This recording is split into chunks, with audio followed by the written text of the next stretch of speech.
Okay, we have a quorum and I will begin this meeting. I'd like to call to order this meeting of the Urbana City Council for Monday, February 22nd, 2021. Will the clerk please call the roll?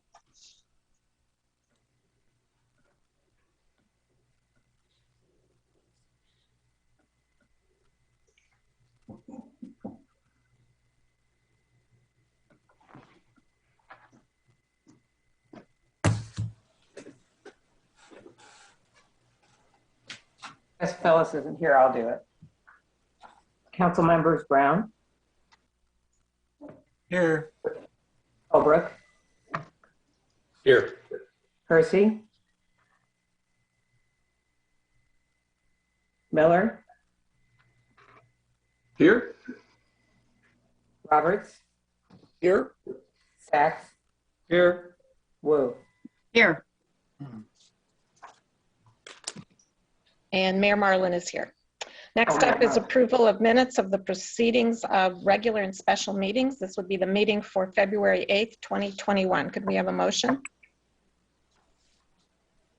A motion to approve those minutes. Moved by Jared, I'll second it. seconded by Bill Colbrook. Any corrections? Okay, will the clerk please call the roll? Council member Brown. Yes. Holbrook. Yes. Percy. Miller. Yes. Roberts. Yes. Sachs. Yes. Wu. Yes. That motion passes. Next item on the agenda is public input and presentations. We have a presentation by Bill Brown as chair of the Bicycle and Pedestrian Advisory Commission. A report out from the BPAC. Okay, I didn't see it on the agenda. I didn't know if we'd have to add it, but I can go ahead and do it. I'll need to share my screen. Find the right one.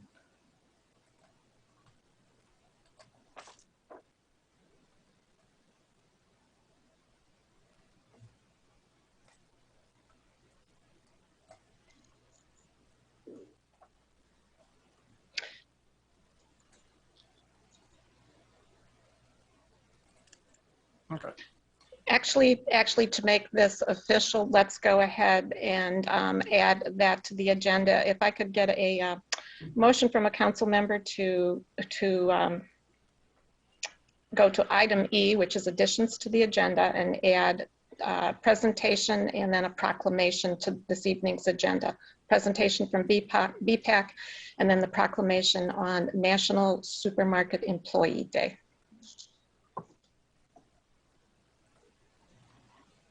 I'll go ahead and make that motion that we add the presentation from BPAC and the proclamation under item E. Is that what you said? Yes, please. Is there a second? Yeah, I'll do this. Okay. Will the clerk please call the roll?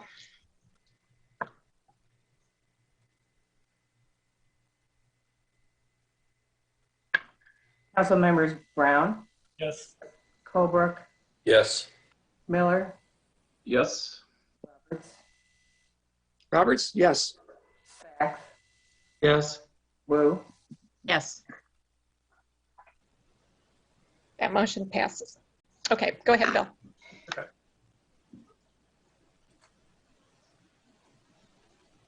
Can you see that now? Yes. Okay, so a couple weeks ago, actually it was last month in the January BPAC meeting, we took another look at the 2018 Kickapoo Rail Trail Connectivity Study. That's not the one we just approved as City Council in the fall or early winter. We approved the one that went from the existing trailhead clear up to downtown and to Lincoln Avenue. This is the one that was done before that. The main objective was to connect Weaver Park to the existing trailhead.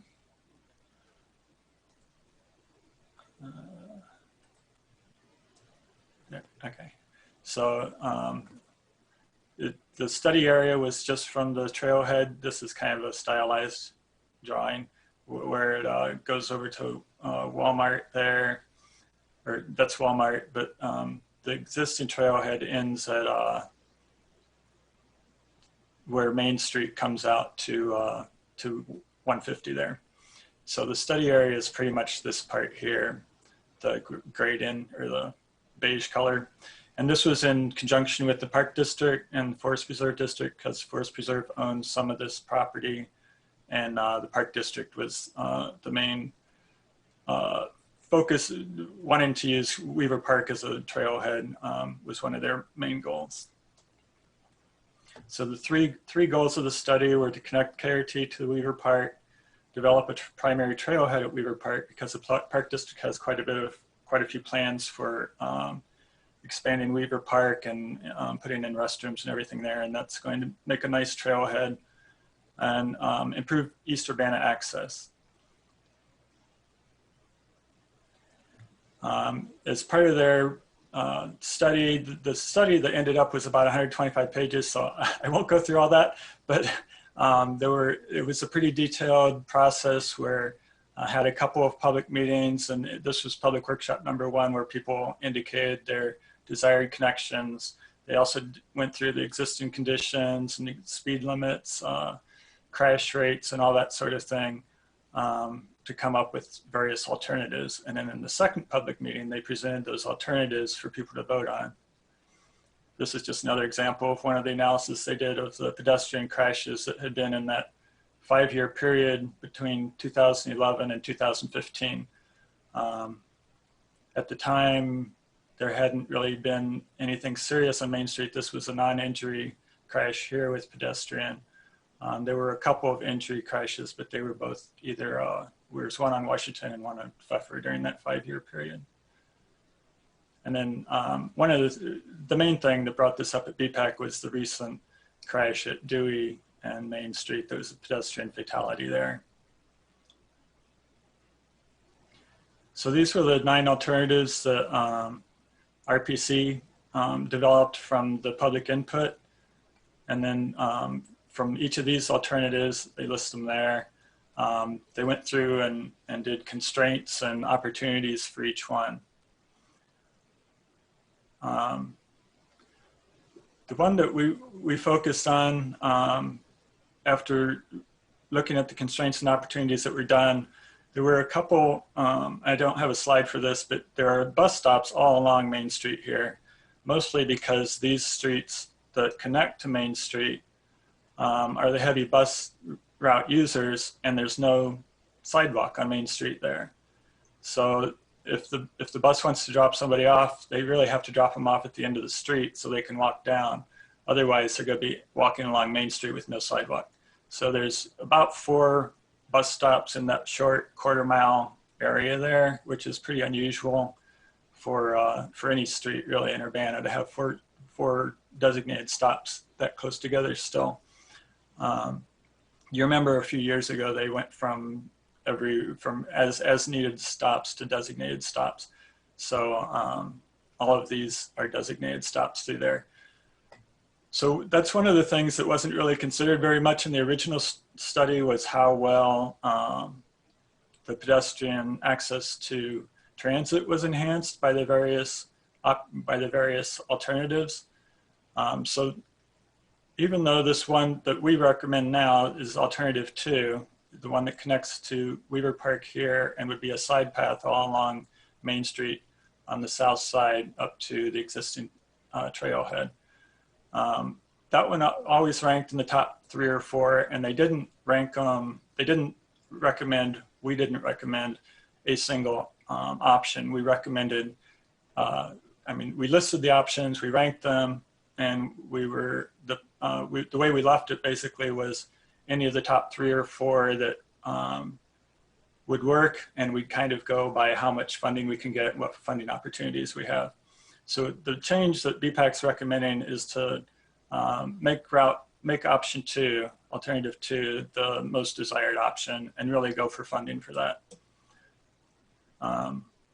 This is a conceptual drawing of alternative 2, looking west there, and this is looking east. the existing, there's existing ditch here. There's right-of-way already purchased, but not enough. You'd have to buy a little bit of right-of-way. There's multiple ownership. There's county ownership or township ownership, I guess. And there's also opportunities to put in lighting along here too, which there isn't much lighting existing on East Main Street there. So this is just tables of the way they were ranked at the end. So the opportunity two, whoops, I messed it up.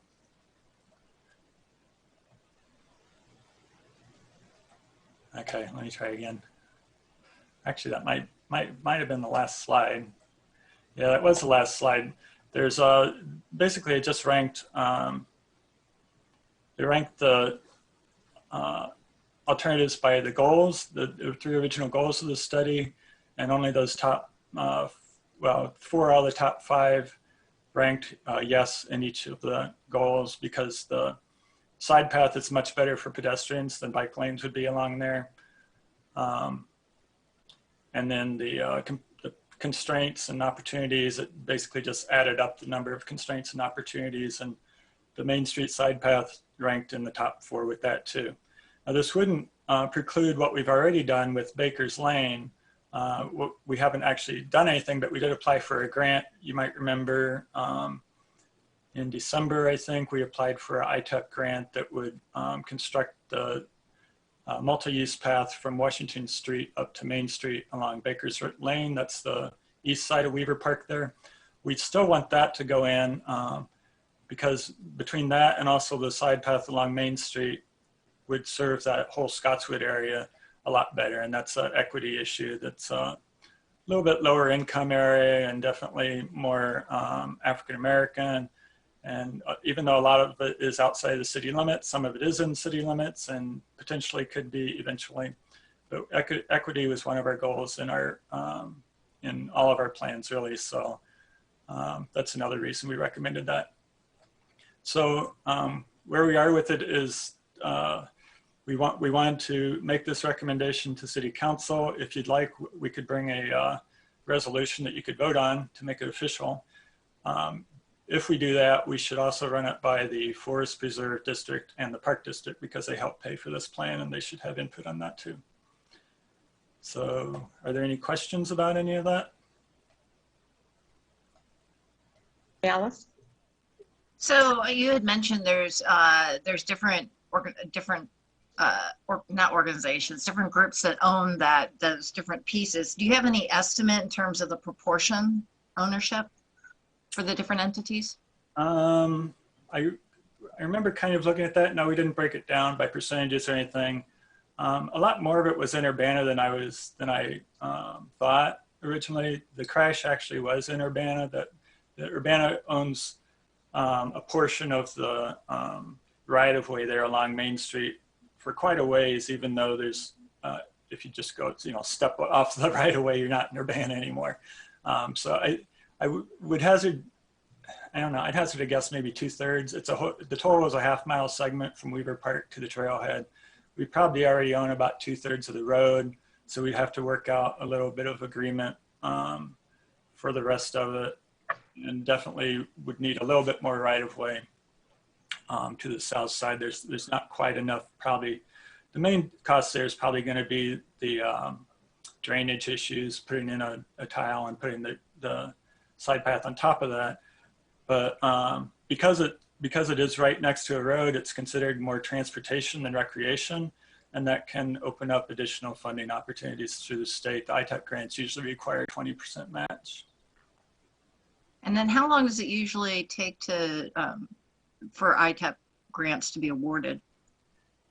This year we applied in December, and they're talking about, I think, April announcements, March or April.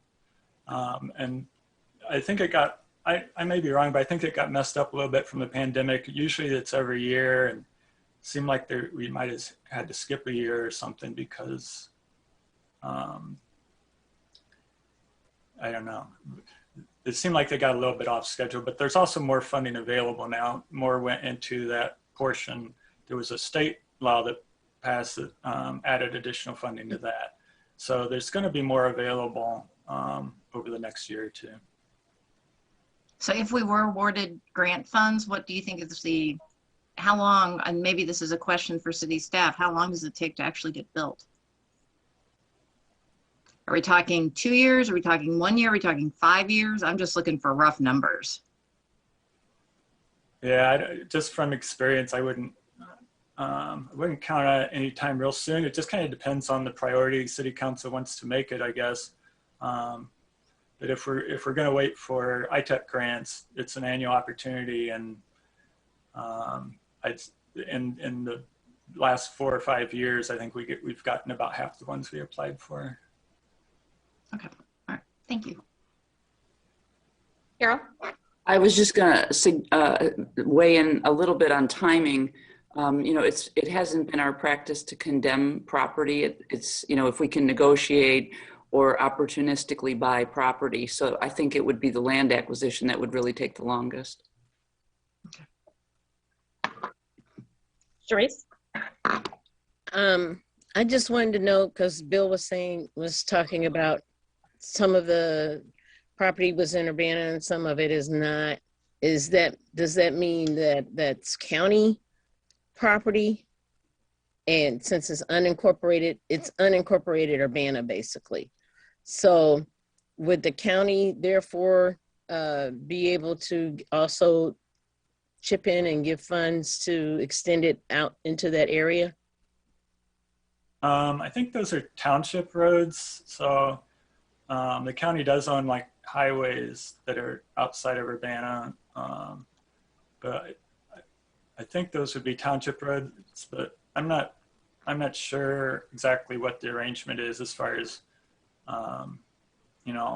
since I think the township does pick up ownership of part of Main Street, but there may be some cooperative agreement where Urbana plows it and takes care of it. And so I'm not sure how that would impact it. So yeah, I think that's more of a question for staff, but yeah, we could ask.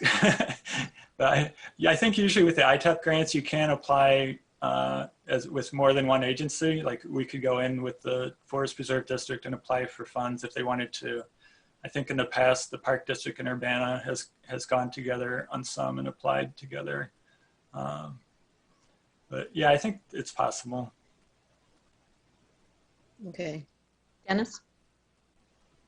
So to secure the additional right-of-way that would be needed from different property owners, I assume that the city would negotiate with each individual property owner to achieve some kind of an agreement about the value of the property. Is that how it goes?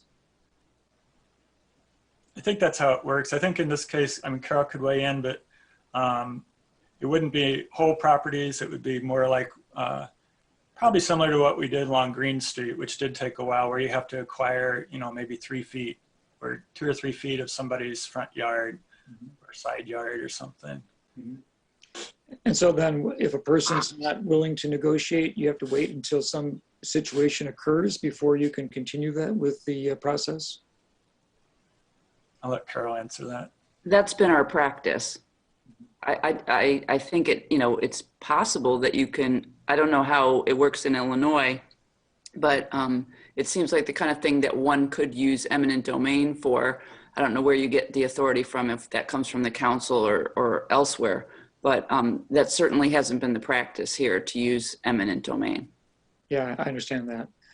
And for acquiring alongside of a road, a 3-foot margin, what is the typical, what square foot or square yard cost of property? Does it depend upon the value that the individual places upon it, or is there a go-to a price which the city offers and then negotiation begins? There's a methodology in appraisal where you appraise the property, as it is, and then you appraise it minus whatever it is that you want to obtain.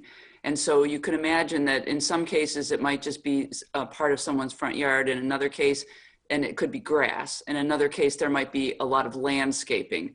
In another place, it might impact some drainage that they have.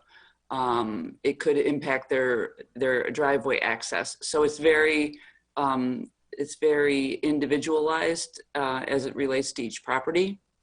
And then it's a function of the value of the land in that immediate area, which I don't know what that is off the top of my head.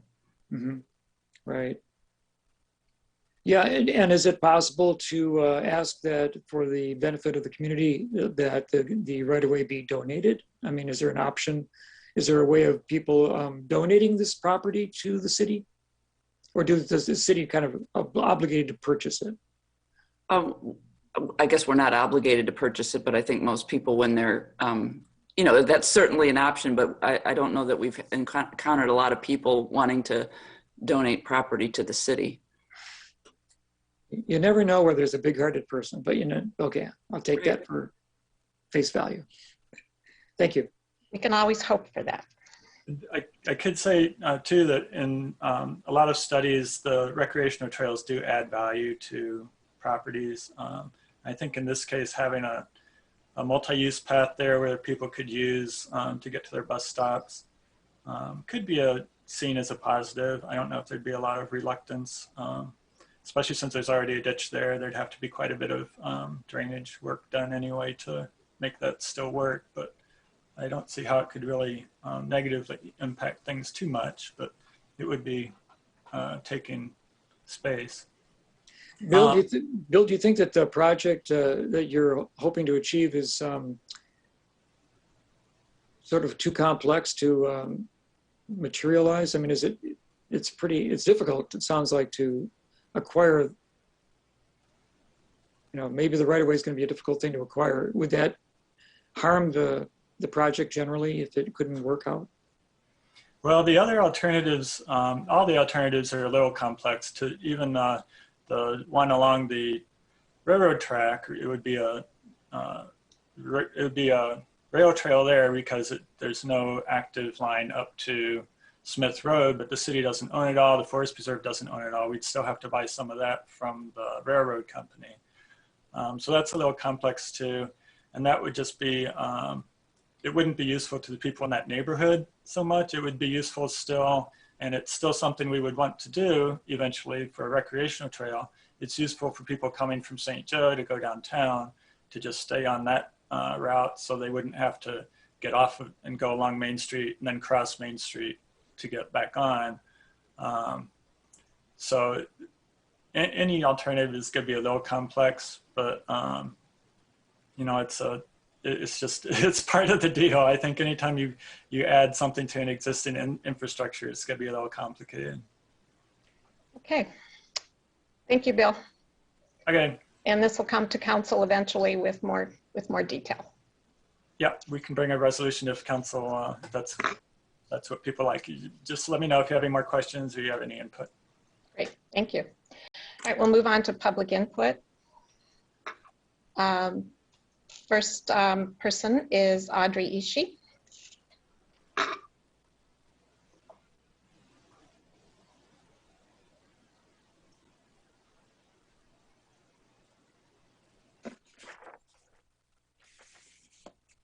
Can you hear me? Yes, we can hear you. Okay. Audrey Ishii. As you know, Chris Hansen and the Edgar County Watchdogs have an expensive lawsuit against our city. Last meeting, Edgar County explained how good they are at lawsuits and getting people fired.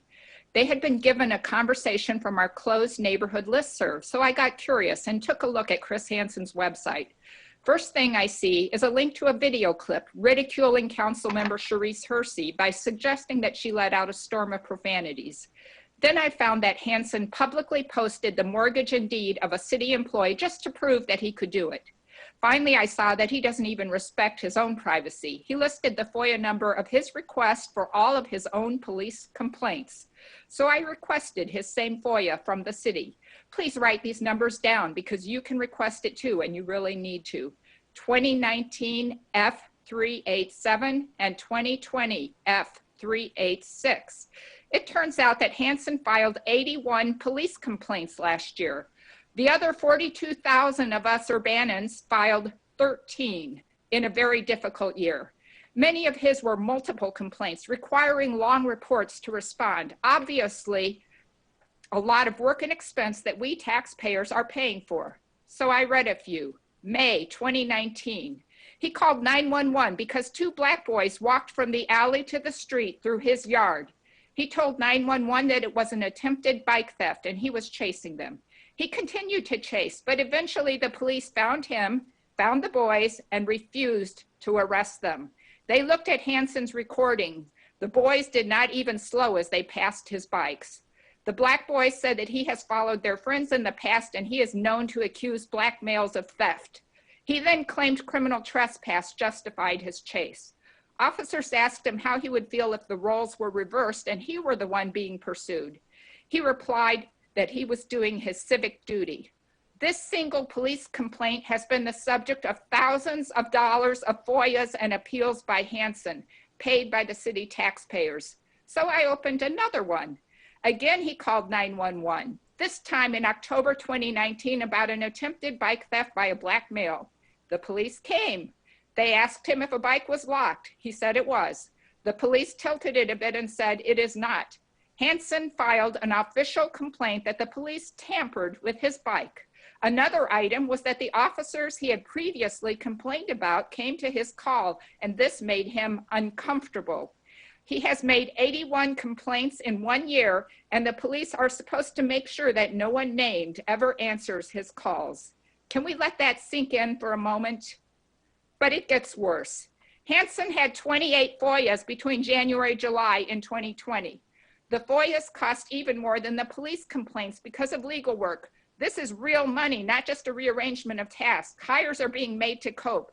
Did you know that you can request a log of the FOIAs by Hanson, his associates, and his pseudonyms? Please order the FOIAs he's already filed. Save the city some work. Naturally, they won't be on his website, so get them from the city. It's all free, and that's why he's weaponized it, because it cost him nothing until he became subject to the remedy of recovering a small part of the actual expense from abusive requesters. He says he's a watchdog for the community, but please do order the logs of his FOIAs and appeals and judge for yourself. Please imagine what Urbana could do with the tens to hundreds of thousands that we, the taxpayers, have spent to address the incredible sense of entitlement and privilege of this one man. I demand that Urbana shut this man down. You say you want to fix structural racism? Then let's stop indulging the person who is making 911 calls to complain about the very existence of black boys.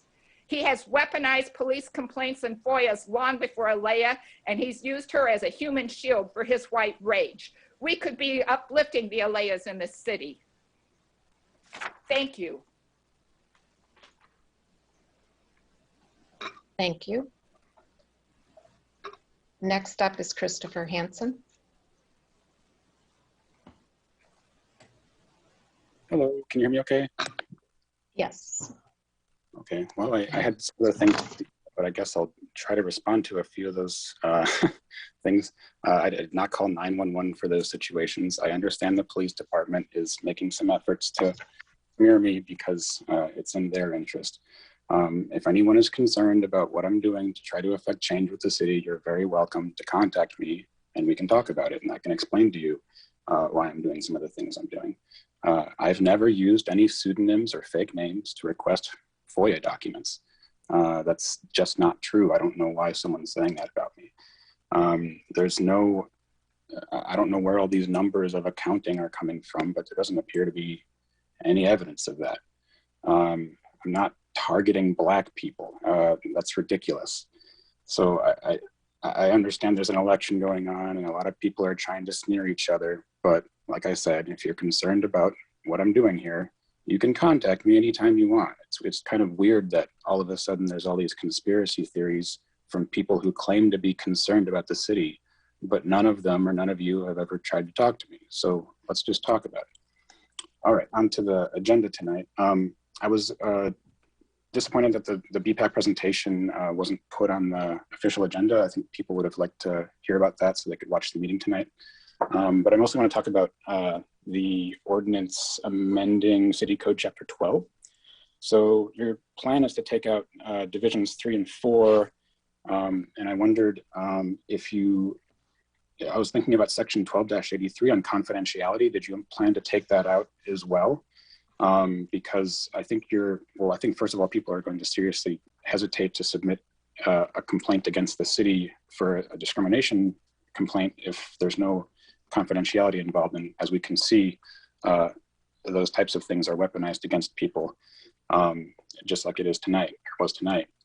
And then I wanted to kind of roll back and take a look at why we're at where we're at. So there was this hearing on November 10th, and I think the city administration seems to want to kind of deny the history of events here. So first, the chair of the Human Relations Commission said that what the city was doing was a violation of the HR ordinance.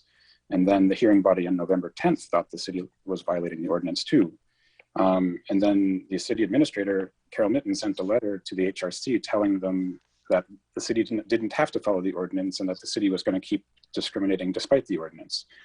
And then last week, the co-chair of the HRC, Pete Resnick, also said that what the city has been doing was a violation of the ordinance. And then what we got was just the mayor saying very loudly that the city has been following the ordinance. And I think this has been, last week's meeting was a good litmus test for exactly how things are going to work when you take out the accountability portion of the ordinance. It's going to go through the city administration, and they're just going to always deny that there was ever a problem.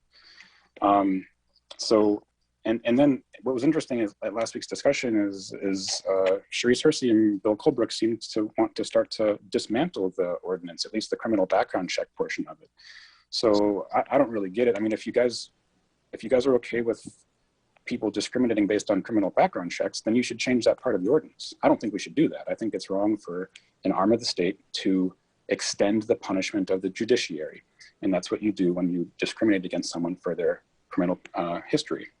So I think you're taking out the accountability part of the ordinance, and I think it's pretty clear that this is going to basically mean that the human rights ordinance, the city just won't follow it. They won't have to because there's no accountability into it.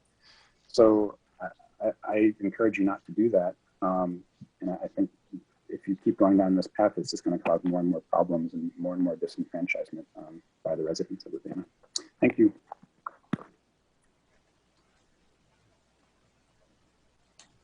Next up is Pete Resnick. Hi, can you hear me? Yes. Hi, this is Pete Resnick. I'm speaking to you during public input tonight because I want to make clear that even though I am vice chair of the commission, the things that I'm about to say have not been approved in any way by the commission. I'm giving you my opinion of what I think the commission might say, but I'm speaking for myself. So, by the way, contrary to Mr. Hansen's claim, I made no claim last week that the city has violated the ordinance. That said, I took a look at Carol Mitten's proposed ordinance change that you guys have up for Chapter 12 tonight. And in general, I think it's a really good approach to dealing with this. And I thank Bill Brown for noticing the possible conflict and the elegance of saying that if you're going to go in this direction, just excluding Division 3 and 4 is sufficient. And now it was reduced, so it's 3 and sections 101, 102, and 103, I believe, of Division 4. So two things. First, with regard to Division 4, each of the sections that you are excluding yourself from are only about things that the commission finds you in violation of. Since you would exclude Division 3, which is the complaint investigation hearing process, the commission couldn't so find with regard to the city.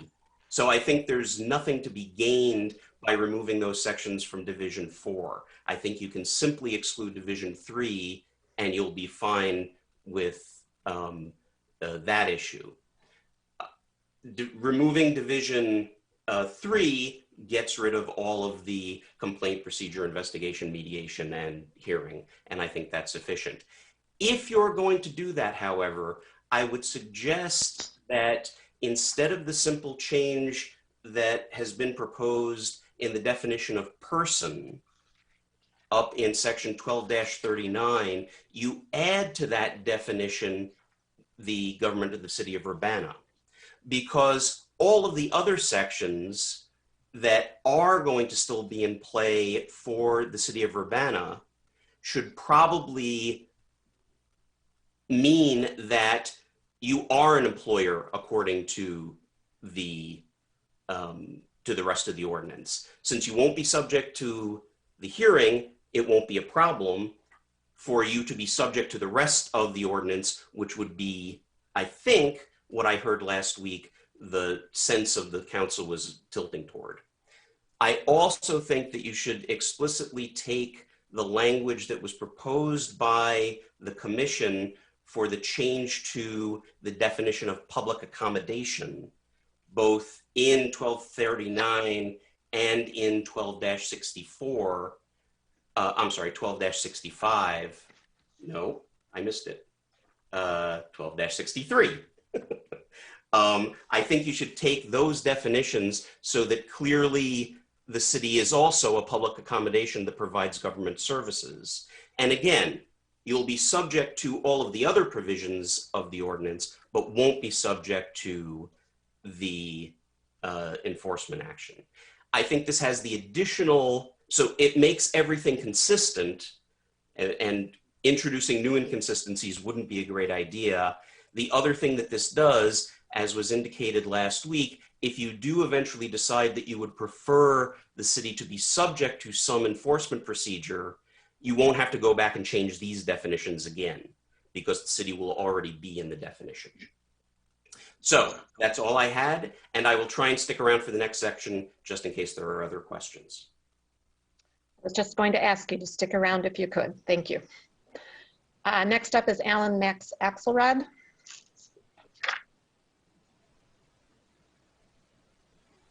You hear me? Yes. Can you put up the clock, please? Alan, can you turn up your volume, please? Turn up my volume? Yeah, you're very faint. I'm not sure what's going on, but I'm closer to the microphone. Can you hear me better now? That's better. Thank you. All right, thank you. So I've done quite a lot of research socioeconomically for trying to affect change and to protect our most vulnerable residents. So I want to point out the bias in Audrey's research. First off, Audrey, welcome to the community. Thank you for participating, and thank you for your research, which is mostly sourced from Esther Pat. Now, let's go to a November 2020 listening session where Christopher Hansen had proclaimed that he had lost trust in the police and would no longer be using them as a resource for addressing ills in the community. This is quite clearly public record information, and these are either incomplete research rushed through a biased process with confidence-inducing misinformation, or willful. I'm going to take the benign interpretation of that. That said, I want to focus on the resolution to, oh wait, nope, I've got another one there. Andre mentioned Aaliyah Lewis. 4 months, almost a year now, people have been fundraising for Aaliyah Lewis to have her needs met. If you want to accuse anyone of using a human shield, your name better be on the list of the people who donated to help Aaliyah Lewis. While the police are still ruining her life, while the state's attorney is still ruining her life, and while people in this community who you deride and create conspiracy theories for actually advocate for her for months. Welcome to the community, Audrey. The link to the GoFundMe is gofundme.com/ALE039YA-LEW-IS039-mutual-aid-fund. You can find it on my social media. You can find it on the COVID mutual aid group because I'm going to be posting it there. Welcome to the community, Audrey. Now, as far as the resolution that's going to be pointed out tonight, let's again revisit the resolution as it relates to Aaliyah Lewis, as it's supposed to address that. The resolution right now does not explicitly say that when a gun is present, that de-escalation shall be attempted. Let's remember that the police chief, Seraphin, specifically said that because a gun was present, he did not believe that de-escalation was necessary. let's remember that there were recommendations for improving policy to narrow these gaps. And let's also remember that we are, in theory, proposing this resolution to specifically address what happened last April. So to the City Council, I urge that you amend this to specifically mention a gun being present and to say that de-escalation shall be attempted even when a gun is being present. Otherwise, this is symbolic. Otherwise, I worry about how cynical this is in proximity to the primary that ends tomorrow. Otherwise, this doesn't address the very issues that brought most of these people who you condescend to into this space. If you want them to go, address the issues that they're here for. That's why they're here. As for anything else, no, I don't think I have anything else. So again, welcome to the community. Have a good night. Next up is Colin Dodson. Hi, can you hear me okay? Yes. Give me just a moment. So I had some comments on both the use of force policy and the HRO amendment. With respect to the use of force policy, first I want to say thank you to Councilmember Wu for taking your time to write this. I do think that in the future, authorization for use of force should be more explicitly defined based on a whitelist basis rather than a blacklist, which is to say that conditions under which escalation is warranted should be explicitly defined, such as an immediate threat to any individual or community's health and safety. Under Section 2, describing the review board, I really do think that more than one civilian should be present on the force review board, and ideally closer to half of the board would be more appropriate. And also with regard to the board, it really is imperative that those with criminal records should be explicitly authorized to serve on the board. Otherwise, the police have an incentive ultimately to put people through the legal system and essentially to cover themselves. And under Section 3, there's a line here that the police department shall submit an annual report to the City Council. That's great, but auditing mechanisms need to be in place that don't rely on self-generated reports. The idea being that, this whole document emphasizes the importance of building trust, as with the shared 10 points, the 10 points shared agreement. But it's necessary to verify in order to have trust. As well, data needs to be available more frequently than once a year. It doesn't have to be as rigorous as the annual reports, but victims of police brutality should have the right to speedy redress of their grievances, and the city and community members should be part of that process. Again, Councilmember Wu, thank you very much for drafting this resolution. It's a fantastic start, and it can be a solid scaffold for future accountability policies. With respect to the Human Rights Ordinance Amendment, I get the impression over the last few meetings of this council that this ordinance is not really getting the consideration it deserves. If memory serves correctly, it was approximately 3 weeks ago when this issue was formally raised before the council. Given in the mayor's words that this is an issue that has existed since the Human Rights Ordinance has existed, I don't think that an adequate solution to such a long-lasting problem is something that we're going to come to in the span of 3 weeks. And in my view, it's clear that the city administration has had an interest from the beginning in one specific outcome of the process. And ultimately, ordinances should be driven by our elected leaders, not unelected city staff. And if I'm not mistaken, administration claimed over the last few weeks that the goal isn't to exempt the city from the HRO, but this ordinance clearly states, whereas the City Council desires to clarify that the city, its employees, its agents are not subject to the Human Rights Ordinance. This is clearly contradictory. Additionally, statements of intention like the city shall conform to the requirements, etc. are great, But without robust accountability and some mechanism for enforcement, these statements in practice do nothing. Admittedly, the changes to Section 2 do attempt to address some of this issue, but not in an enforceable way. The Commission shall work with the mayor, city council, etc. in order to correct any discrimination. If there is no binding power relationship, there's nothing to stop city staff and the mayor from just brushing off allegations. This ordinance needs more work and attention, and it's my opinion it should not be passed tonight. At the very least, the city should revise council. Mr. Dodson, your time is up. Thank you. Next up is Evelyn B. Underwood.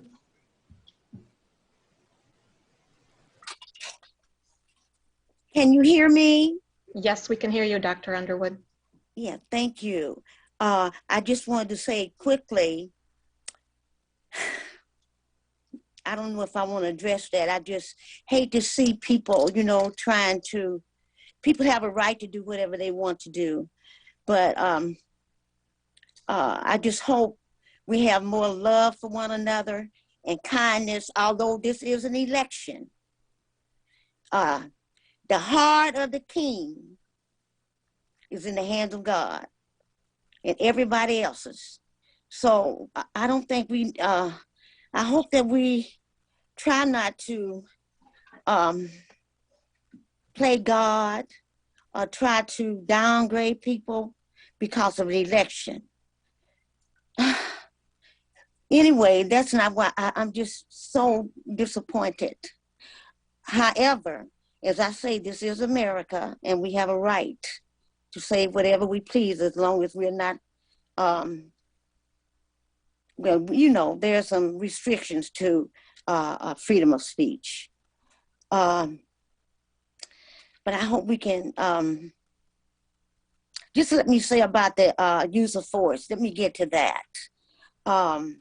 I really appreciate the work that has been done by the NAACP, the ACLU, and the Ministerial Alliance. And I just hope we consider, not we, you, the city council and the mayor, consider the material that has been researched and brought forth. Thank you very much. Thank you.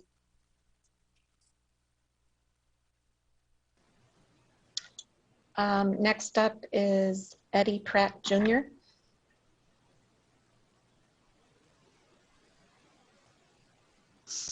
Good evening. Can you hear me okay? Yes.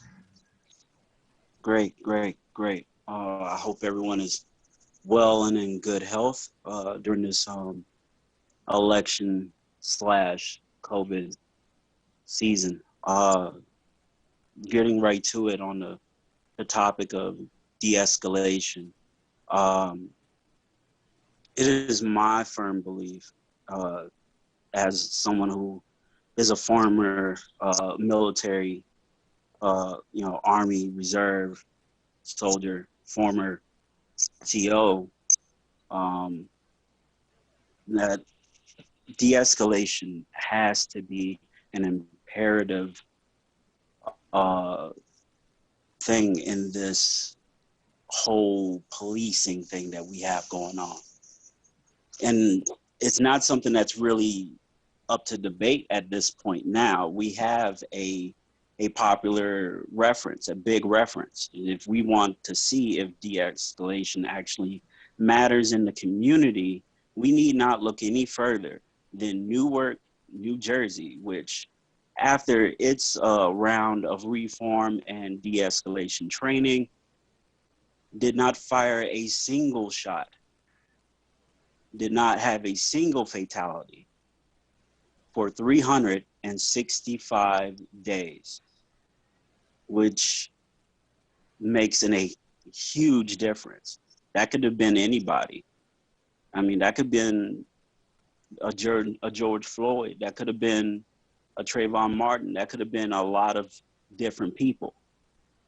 And so I implore the police and those who are here in this council to take a good look at what it is that you claim to want for the community. If it's equity and justice, then de-escalation is the only route to go as far as police tactics are concerned, at least as a start. You know what I mean?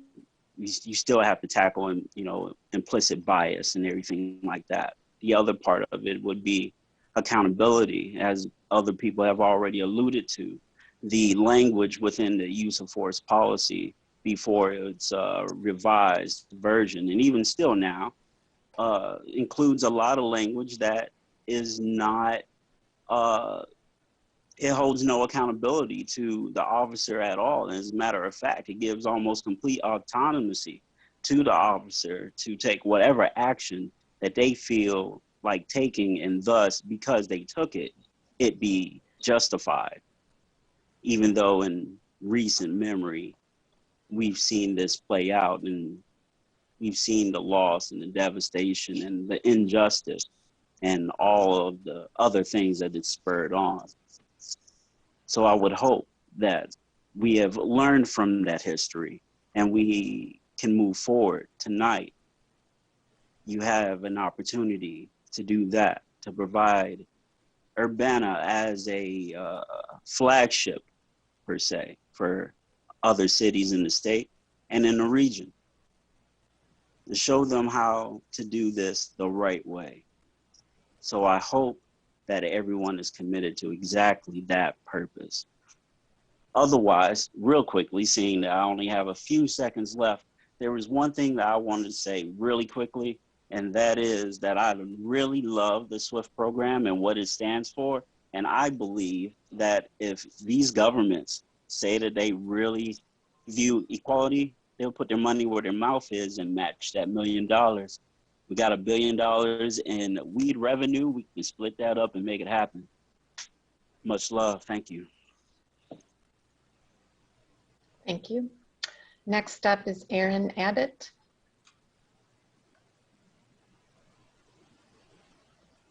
Can you hear me? Yes.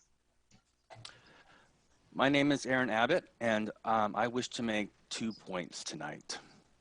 First, I would like to recognize the council members and city staff, including the mayor, for their hard work. I know that your jobs are not glamorous. I know that they are not lucrative. Every Monday night, the council meets and takes input. And in the past year, the tone of this input has turned nasty. It has been mean and vitriolic, and the council members have handled this vitriol with professionalism and grace. Think about that. Every week they're blasted with lies and slander, and they have to sit there with Zoom on mute and listen to this. This brings me to my second point. It is said that we should speak truth to power. I wish tonight to speak truth to trolls, the trolls who inhabit the public comment portion of these Monday night meetings. These trolls come in 2 categories. There are ignorant trolls and there are malevolent trolls. The ignorant trolls come demanding change and demanding action, yet they don't have the foggiest idea of how any of this works. They don't know what the city council is responsible for. They don't know how the budget works, and it's embarrassing. These people do not speak for Urbana or the people of Urbana, because people in Urbana are smart and informed, and these people are ignorant. So stop wasting our time. Why don't you get on the Google and educate yourself before you join the Zoom meeting? The second type of troll is the malevolent troll. These are the trolls who waste city resources with endless FOIA requests. These are the trolls who berate city staff with bullying emails. Their trolling is born of an odd mix of narcissism blended with a messiah complex. Malevolent trolls are a cancer on Urbana and on these council meetings. We all know who they are. One of them is running for council and already spoke tonight. Thankfully, someone called him out. They operate by fear and intimidation. My message tonight is speak truth to trolls. Call them out like the first commenter of tonight did. Do not let them control the public discourse. Do not let them bully you on Facebook. Do not let them win with a barrage of bloviating websites. And for the love of God, do not vote for them. Call them out, confront them, expose their lies and their hypocrisy, and they will back down because in truth, they are cowards.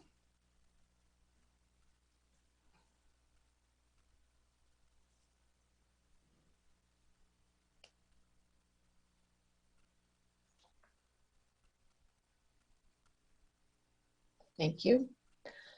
Next up is Ben.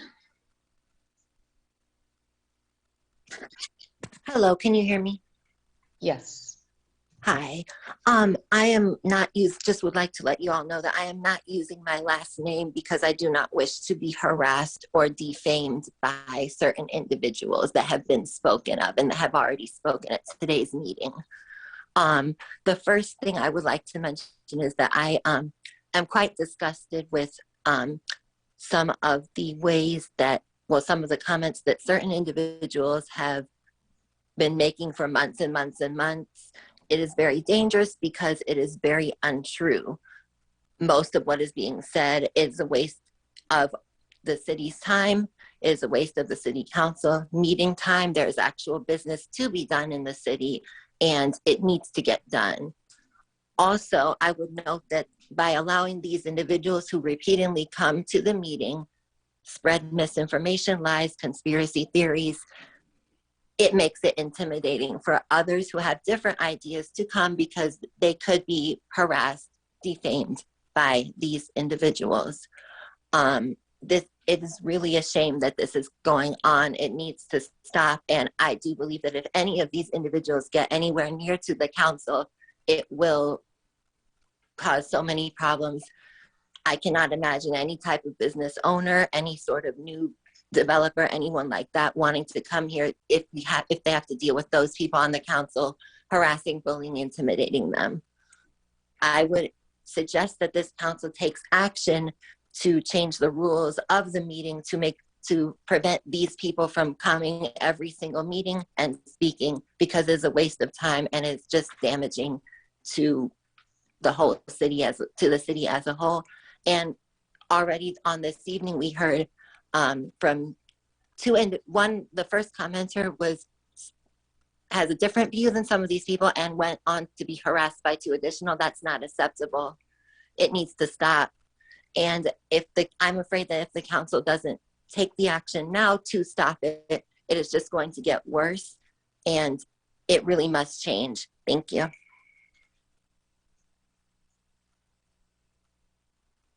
Thank you. Next up is Wayne Williams.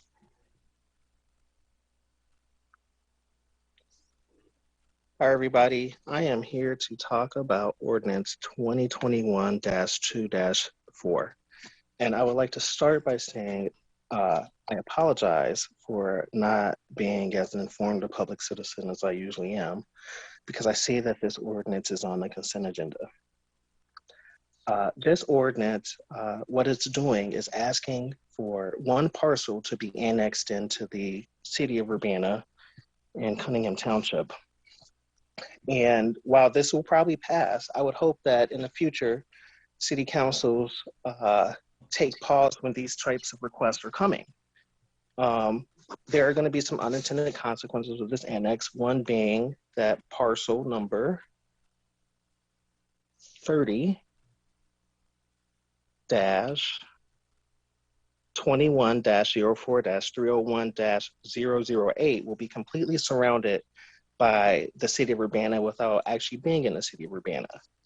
Now, people choose to live in unincorporated Urbana for many reasons, but usually just because of the lower taxes. No one wants to pay.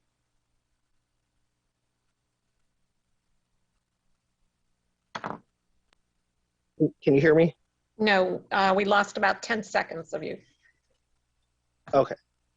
No one wants to pay Urbana taxes until they need Urbana services. I imagine that this particular property owner is asking to be annexed in because of a recent explosion of a house in unincorporated Urbana just down the street from them that resulted in a fire. Now, I actually live not far from this property. And I remember being astonished to see that not only was it the Eastern Prairie Fire Department that responded to the fire, but they were quickly overwhelmed and needed help. And the Savoy Fire Department came and helped put out the fire. The people living on Willow Road in unincorporated Urbana probably didn't realize that they may have to wait for a fire truck all the way from Savoy to come help them when they are in need.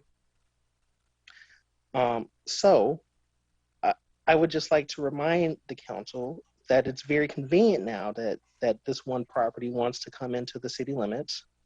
It's because I'm sure they want the city services, and we're going to let them in. It looks like basically for free, even though they have never paid city taxes. And, you know, if that's what you guys want to do, so be it. But one thing that I have seen while at the township is how less fortunate people, people with less power, tend to get screwed over by the lines that we don't see, that only people like us see. But the lines that regular people don't see, the lines between the city of Urbana versus unincorporated Urbana. And it can be very frustrating for citizens. And I would like to see the council do something more than this one-by-one approach, if possible. Lastly, I would like to say I really appreciated Aaron's words at the council, and I'm going to do what he says and call out one of the trolls. Hello, troll and homeboy.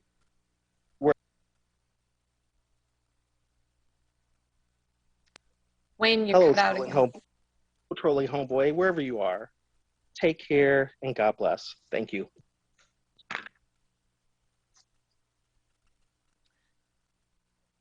Okay, next up is Tracy Chung. Hi, can you hear me? Yes. Okay, hi, I'm Tracy Chung from Urbana. First, I have a question. Why can't we see council members when we are giving public input? Can someone explain why you guys decided to do this change? It's a bit weird that we can't look at you while we speak.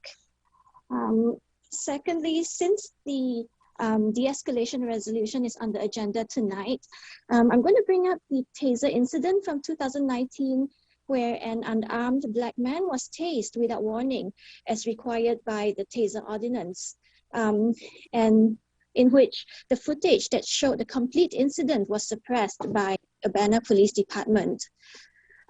Maybe you guys think that this is a petty issue and that I'm just nitpicking to make the police look bad. But actually, it is more than that. You are now talking about how the use of force review board should look like moving forward. And it's in the resolution. And I think that this issue is going to be discussed much more in the future.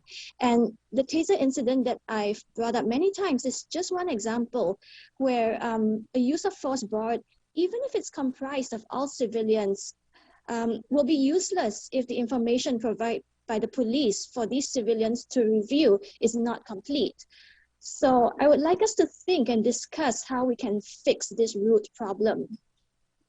The third thing is that finally, after 10 months since Aaliyah Lewis was attacked by the Urbana police officers, I was quite surprised to hear that Mayor Marlin publicly state that the incident was shocking to see and she wished that it didn't happen.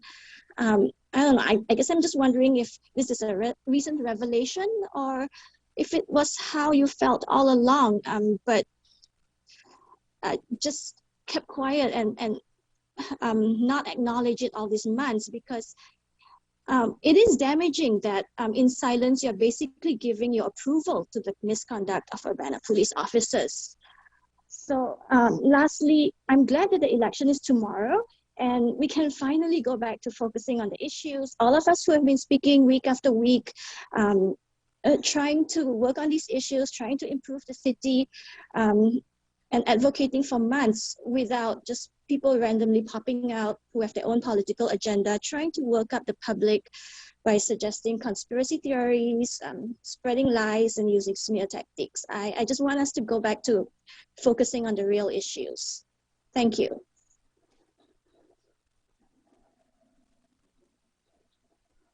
Next speaker is Justin Michael Hendricks.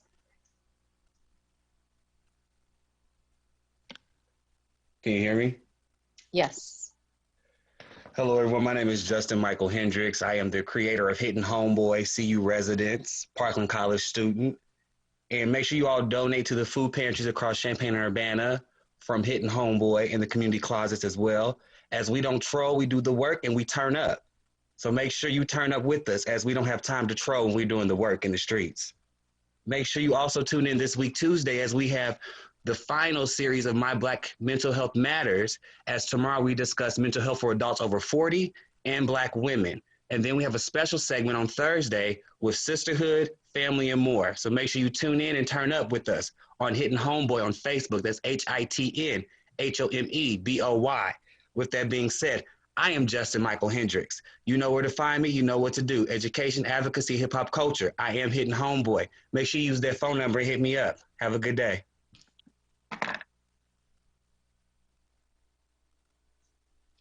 Okay, we have a phone number ending in 435.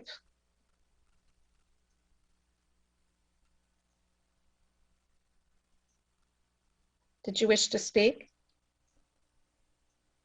And on the phone, they'll need to press *6 to unmute. Looks like they just did. Okay, go ahead.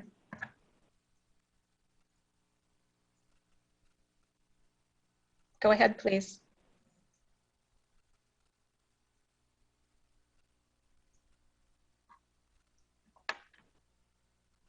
Can anyone hear us?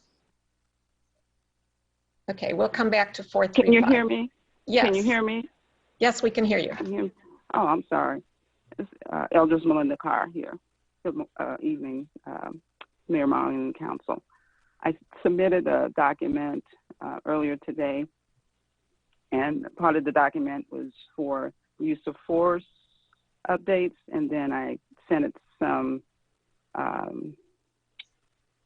recommendations for the resolution that's going to be presented tonight, the resolution 2021-02-007R, the resolution prioritizing tactical de-escalation and the use of force policy and police transparency in Urbana. First of all, I sent it on behalf of the Minister Alliance of Champaign-Urbana and Vicinity, and we support strongly the proposed changes that were submitted by the NAACP and the ACLU. I won't have time to read through this whole letter, but so the resolution in section 2, these things were already stated before by another speaker, but the board, it says the board is use of force review board is to increase transparency and impartiality. We suggest that you use at least two or more people to serve on that board, because the current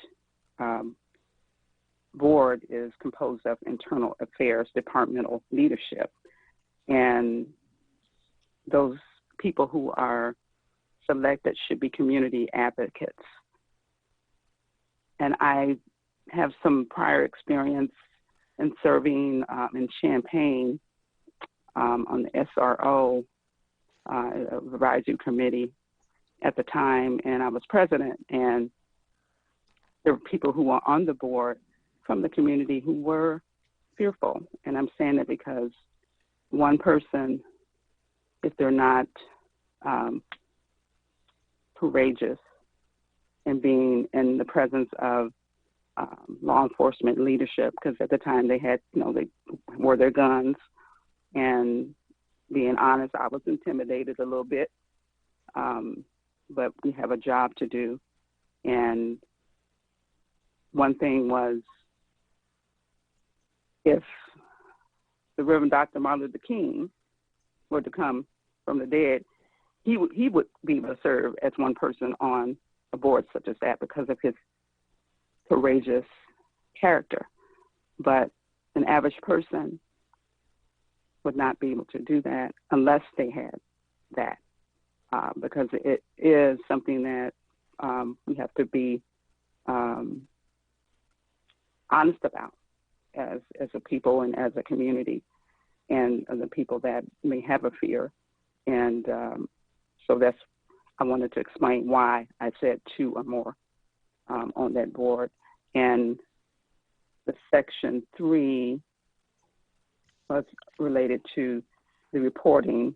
I spoke about the limited oversight authority of the mayor and the city council, and because of past delays of reporting data of citizen interaction, there should be more frequent review of reports for the use of force data.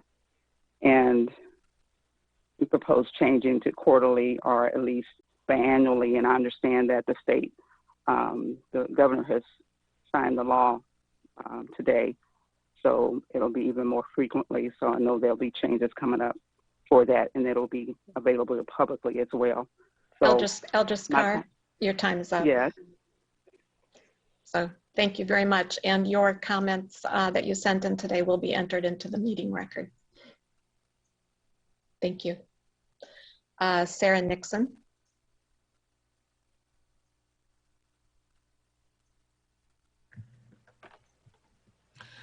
My name is Sarah Nixon, and I'm a longtime resident of Urbana-Champaign.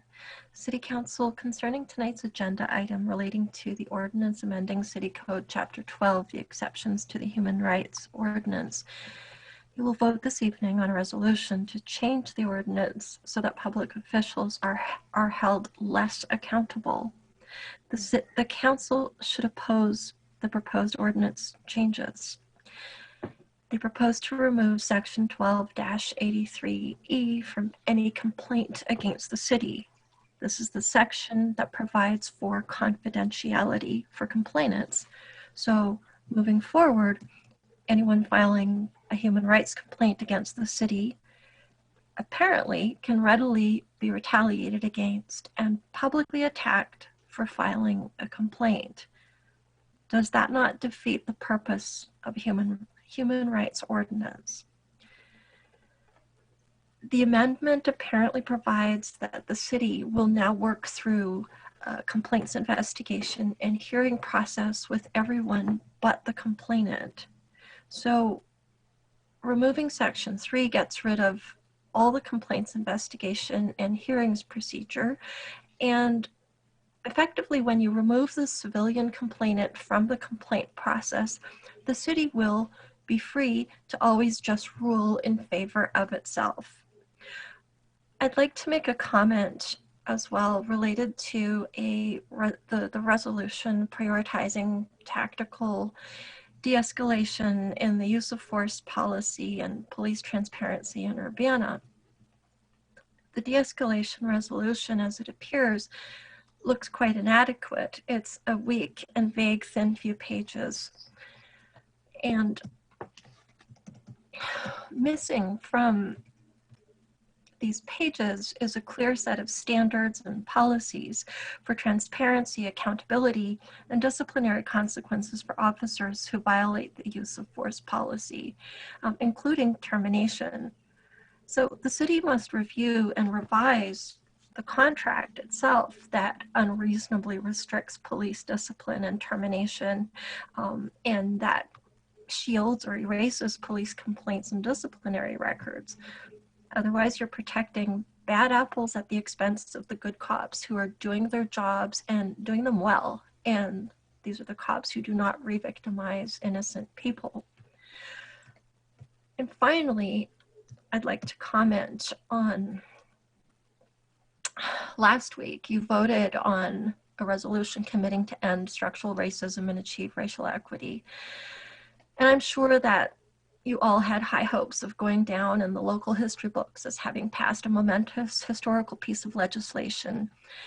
But in reality, this administration will leave a very different legacy. You sign this document with one hand while the other is shielding racist police brutality. You voted aye out of one side of your mouths while the other side persistently says nothing in the face of the assaults, traumatization, and terrorization of Aaliyah Lewis by the Urbana Police Department. I want to celebrate with you the resolution committing to end structural racism and achieving racial equity, but I just can't. Here's how I read your resolution. Whereas the city of Urbana endeavors to lead the pursuit of racial equality and justice, end quote, but not for Aaliyah Lewis, quote, and whereas equality does not come at the expense of another, but ensures that everyone gets what they need to be a full participant in their community, end quote, but not for Aaliyah Lewis. And whereas white supremacy defies what it means to be American by denying the ideals and so on, yada, yada, yada, but does not apply to Aaliyah Lewis. And whereas in order Thank you. Your time is up. Does anyone else wish to address the Urbana City Council?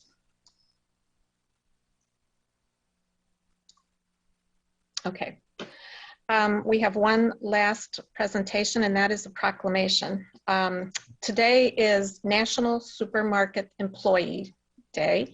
This was brought to our attention by a local supermarket, and we decided that it was worth celebrating in the city of Urbana because of the extraordinary work that people in the retail food sector have done especially since the beginning of the pandemic.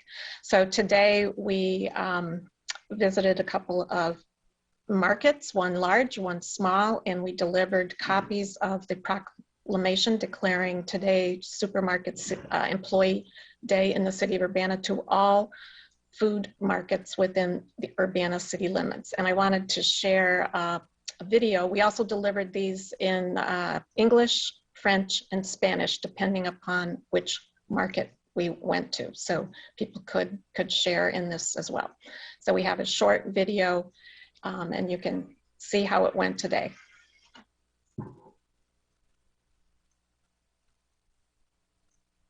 Rather than read it at the meeting tonight, I wanted to show you how we read it this afternoon. We have a proclamation by the mayor of the city of Urbana, Illinois.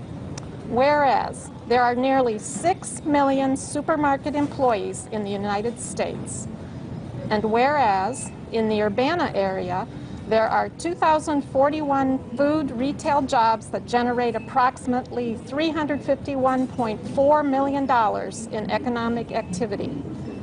And whereas supermarket employees provide all Americans with access to safe, healthy, and affordable food. Proclamación de la alcaldesa de la ciudad de Urbana, Illinois, considerando que hay casi 6 millones de empleados de supermercados en los Estados Unidos y considerando que en el área de Urbana hay 2.041 puestos de trabajo en el comercio de alimentos que generan aproximadamente 351.4 millones en actividades económicas. Considerando que los empleados de los supermercados brindan a todos los estadounidenses acceso seguro, saludable y comida a precios accesibles o baratos. And whereas supermarket employees work to enhance the health and well-being of each customer. And whereas supermarket employees contribute and volunteer countless hours in their communities. And whereas supermarket employees face unprecedented challenges keeping grocery shelves stocked during the COVID-19 pandemic. Y considerando que los empleados de los supermercados trabajan para mejorar la salud y el bienestar de cada cliente. Y considerando que los empleados de los supermercados contribuyen y aportan innumerables horas voluntarias en sus comunidades. Y considerando que los empleados de los supermercados enfrentan desafíos sin precedentes para mantener los estantes llenos durante la pandemia del COVID-19. And whereas supermarket employees have and continue to meet and exceed these challenges while displaying courage, compassion, dedication, leadership, and patience, as well as exemplifying customer service and community outreach. And whereas the need for supermarket employees is greater than ever because of current and growing consumer demands, as well as their reputation for excellence. Y considerando que los empleados de los supermercados han continuado cumpliendo y superando estos desafíos al mismo tiempo que demuestran coraje, compasión, dedicación y liderazgo, además de amplificar el servicio a los clientes y alcance comunitario, y considerando que la necesidad de empleados de supermercados es mayor que nunca debido a las demandas de los consumidores, así como a su reputación de excelencia. Now, therefore, I, Diane Wolf Marlin, Mayor of the City of Urbana, Illinois, do hereby proclaim February 22nd, 2021 as Supermarket Employee Day in the City of Urbana, Illinois. Congratulations. Thank you very much. La alcaldesa de la ciudad de Urbana, Illinois, por la presente proclama el 22 de febrero 2021 como Día del Empleado de Supermercado en la ciudad de Urbana. Congratulations. Felicidades, gracias. So we'd like to encourage everyone to consider every day Supermarket Employees Day and take a moment to express appreciation to the folks who keep the shelves stocked and keep our kitchens functioning. Okay, we'll move on to the consent agenda. Okay, so we had two items on the consent agenda. As I said, this meeting was held on Wednesday the 17th due to inclement weather. And the consent agenda is for items that are considered to be rather mundane and agreed upon by the entire city council, and so for quick adoption. We have two items: resolution number 2021-02-006R, a resolution approving a City of Urbana Community Development Block Grant Program Agreement with First Followers Welcome Home Program. And the second one is ordinance number 2021-02-004, an ordinance annexing certain territory to the City of Urbana, 2005 North Willow Road. And for the committee, we approved these, and I forward them with approval recommendation. You're moving? I did. Okay. I made that motion. Okay. Moved by Dennis, seconded by Mary Alice. And Mary Alice has a question. You're on mute, Mary Alice. Sorry, I had a question, if that's okay. I did want to ask a question about the annexation one. I don't know if that means that we have to move it off the consent agenda. Yes. Yeah, probably it does. Okay. Well, then I guess I would move to move the ordinance annexing certain territory to the City of Urbana off the consent agenda. I'll second that. Do we need to vote on that, Phyllis, or can we just move it off? No, you need to take a vote on that. Okay. Well, clerk, please call the roll. Ms. Wu, Yes. Mr. Sachs, Yes. Ms. Hersey, Yes. Mr. Brown, Yes.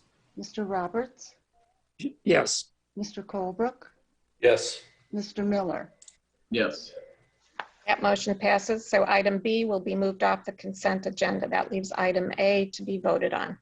Will the clerk please call the roll? Ms. Wu, Yes. Mr. Sachs, Yes. Ms. Hersey, Yes. Mr. Brown, Yes. Mr. Roberts, Yes. Mr. Colebrook, Yes. Mr. Miller. Yes. That motion passes. Okay, this then takes us to the regular agenda. And I guess we might as well begin with the resolution that was moved to this platform. Ordinance, it's a resolution number, let's see, where are we at? Yeah, it's an ordinance number 2021-02-004, an ordinance annexing certain territory to the city of Urbana, 2005 North Willow Road. And for the committee of the whole, I had moved approval. I'll second that. Moved by Dennis, seconded by Mary Alice. Mary Alice. So my question is, I thought that Wayne had a really interesting point about all the properties in that area. Is there any plan from community development to reach out to those additional property owners to ask them if they were willing to annex into the city? Yes, as Kat reported last week, we did think that it would be helpful to have some sort of outreach that, of course, needs to be balanced with all of the other work that we're doing. So it was, as she indicated, we typically offer annexation prior to anything that's less than offering it. So in terms of the one that's surrounded, yes, we could go out, you know, tomorrow and say we need to take this. But before we even went out to a neighborhood to offer annexation, we wanted to check the council's temperature on whether or not this one would go through before we, you know, take that next step. So somewhat this is a bellwether to figure out if we should take that next step. So, I mean, there's multiple, it's kind of a zigzaggy line there between city of Urbana and then extra. I'm thinking that maybe that neighborhood at least should be an outreach to them in terms of, especially given the fire that recently happened, that they might be more amenable to annexing. Not just the one property, I guess is what I'm saying. I think it would be good to look at the whole neighborhood. And that, yes, that is something that we have been talking about. But again, we wanted to kind of see where council was on things before we brought, you know, an extra 14 properties to annex. We wanted to see how you felt about this one. Okay. All right. Thank you.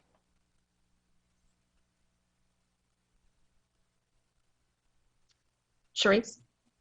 Yeah, to kind of piggyback on Mary Alice, right now, Lori, there is, if I can remember correctly with that map, the property that is asking for annexation into Urbana is already next door to kind of like a boundary line property that is already in Urbana, correct?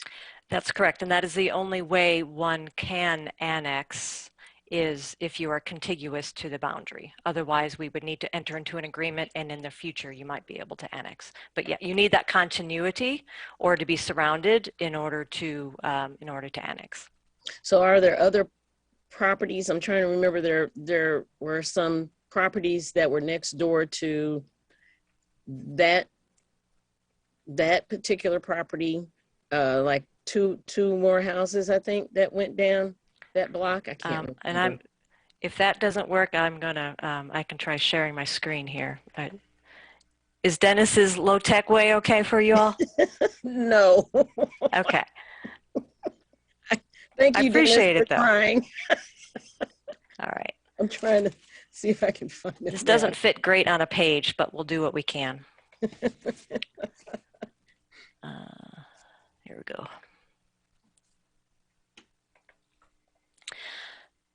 So are you seeing that map? Yeah. So it's the hatched property that is for your consideration this evening. And so it's kind of in the donut.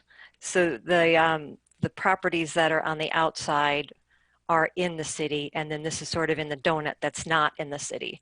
So you look at things, if you're looking at the line that's on the south, then the properties that are immediately north of that would be contiguous and therefore eligible for immediate annexation. So if we approach other people about the about annexing as well, is it possible for us to okay, now I see, I've just found my little piece of paper here. Is it possible that next to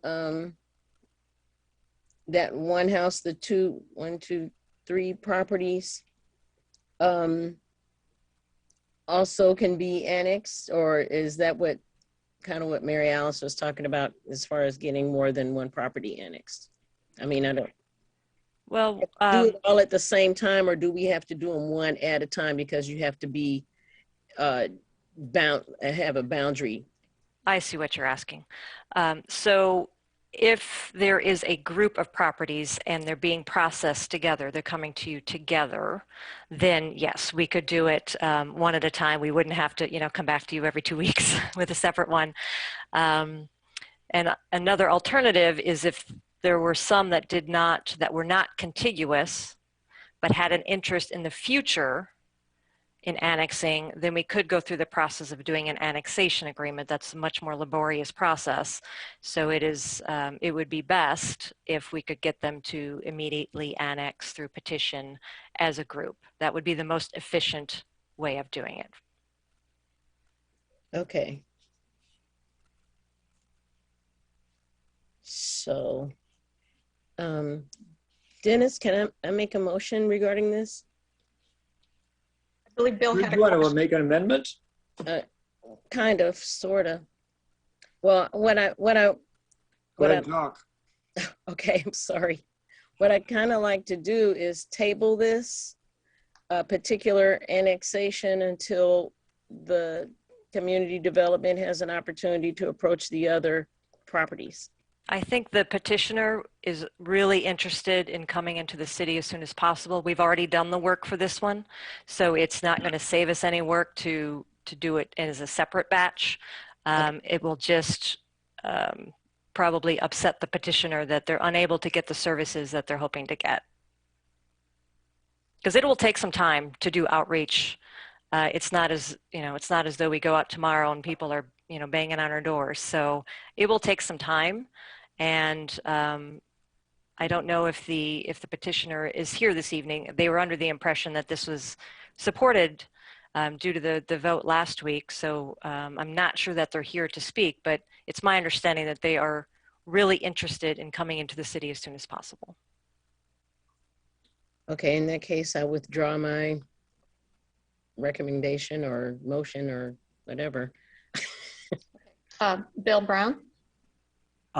Yeah, Lori, while you have that up there, it looks like just one, I only see one property there that isn't contiguous in that part. Is that right?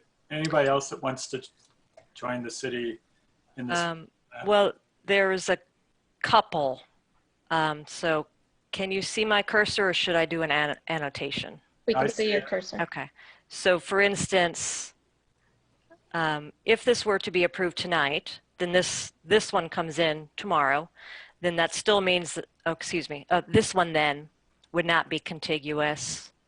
And then we would of course look at the entire neighborhood, which the sheet doesn't have the whole neighborhood. But if we're going to do the effort of doing an outreach, we're going to do it to the larger neighborhood. So there might be one or two also in there that are not contiguous. Seems like at least in this part of it, looks like anybody that wanted to here could apply for annexation. I don't think we've ever turned down anybody who wanted to be annexed. There's a few that, or one that I remember and one that came back to us after he was annexed that didn't want to be annexed that we've debated before. But as far as I remember, anytime anybody's come to us, it's never been an issue. I think, in general, we're supportive of people that want to. We're already providing a lot of the services. It's just a matter of we aren't collecting the taxes.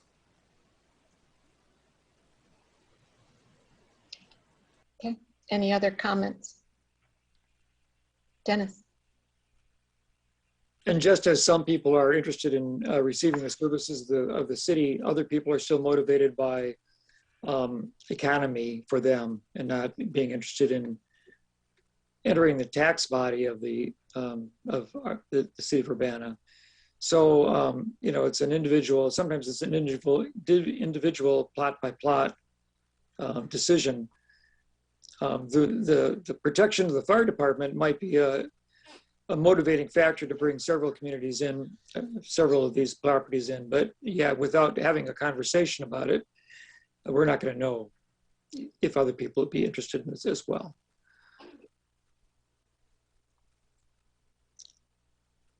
And there's one property across the street that's going to be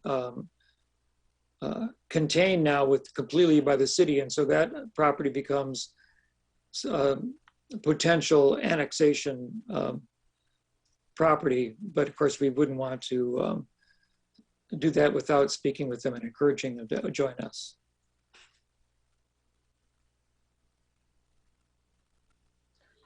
Okay, any other comments?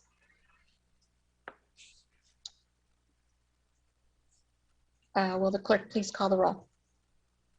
Ms. Wu, Yes. Mr. Sachs, Yes. Ms. Hersey, Yes.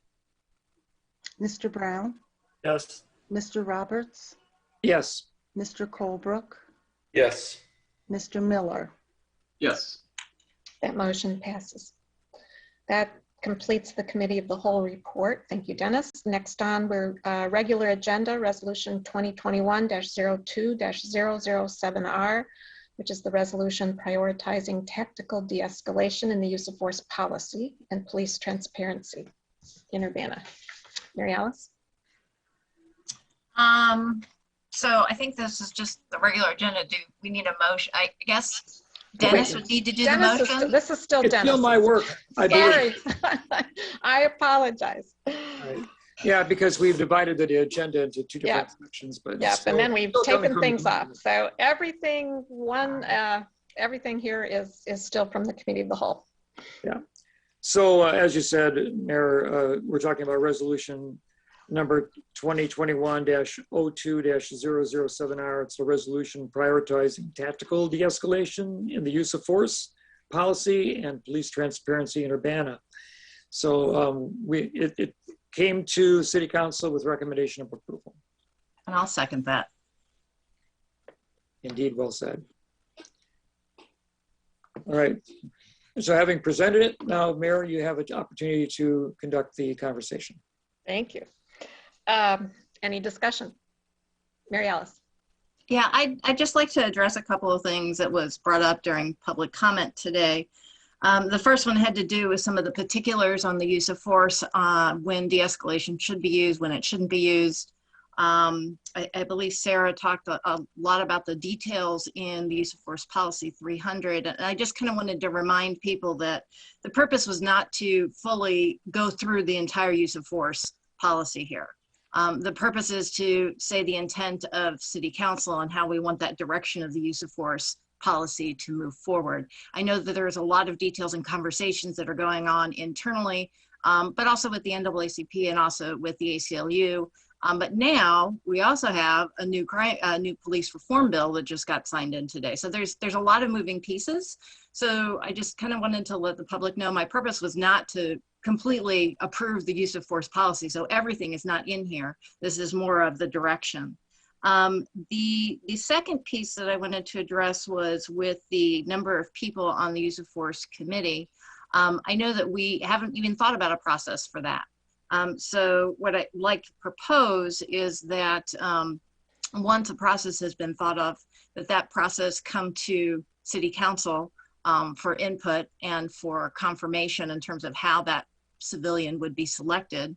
I don't know if we need to put that in the resolution that would be brought forth to City Council, but I would also like to say that City Council would be, just like we do with other committees, we approve that appointment. I think it's appropriate for City Council to approve the appointment of the civilian person who's added to the use of force committee. So I wanted to put that out there. And then the third one that was brought by the Ministry Alliance had to do with the reporting. And so now that we have this new police reform bill, I know that the use of force has to be reported every month to the state. So I do think that there's a couple of things, and I don't have all of the different items that are covered in that police reform bill in terms of reporting, but I do think that it would be good to have at least once a quarter or half a year, the items that are already being submitted to the state, to have a memo or something that updates City Council in terms of what we've submitted to the state. We've already compiled all that information, but it would be good to have that at least presented to City Council. So those are kind of my thoughts based on the comments that were brought up both in email and in public input today. Jared. I would certainly support obviously I made the suggestion originally, even though I missed the last meeting, about incorporating council into the appointment process, but I of course support doing that. I also, if I hear some discussion amongst council about 2 points that folks raised that I hadn't even considered. One, going from 1 to 2 civilians on the police review board. I'm of course always more in favor of civilian involvement in those kinds of review processes. So I don't think that's if we're gonna do 1, do 2. I don't see why we wouldn't be able to do that. And the reporting, you know, we kind of were, at one point in time, we were getting quarterly reports, or at least we were pushing for quarterly reports on traffic stop data, and that's happened, that stopped for quite some time. Not really sure why, but you know, I would like to see more reporting than less. I think that the Ministerial Alliance suggestion of a biannual reports isn't out of line. I think it would be good to, you know, get a more comprehensive report every 6 months. And Mary Alice, I'm pulled up the IML report on the bill. I don't know if you saw that from Brad Cole, sent it out earlier today, but in monthly reporting, that's on page 4 of the IML's report. It says, beginning July 1st, 2021, a report on any incident where a law enforcement officer was dispatched to deal with a person experiencing a mental health crisis or incident, including the number of incidents, et cetera, et cetera. That's going to be reported.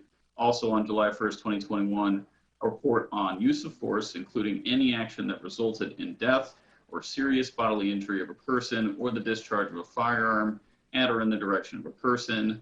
That was also the other part in it. And then there's another part about cameras, but those were the 2 things specifically mentioned by the IML as being reported. So obviously we're going to be collecting some data on both of those points. And I believe we already publish similar data on the city website. So I don't imagine that we wouldn't at least include that in our public disclosures. I'm sure the ISP will make that data available even if we weren't going to, but I don't see any reason why we couldn't. So it should be there, but you know, as far as a formal report, I don't think biannual would be out of question. I think quarterly would be even better, but I don't know that everybody would support that. So I don't know, those are my initial thoughts. 2 people and biannual reporting.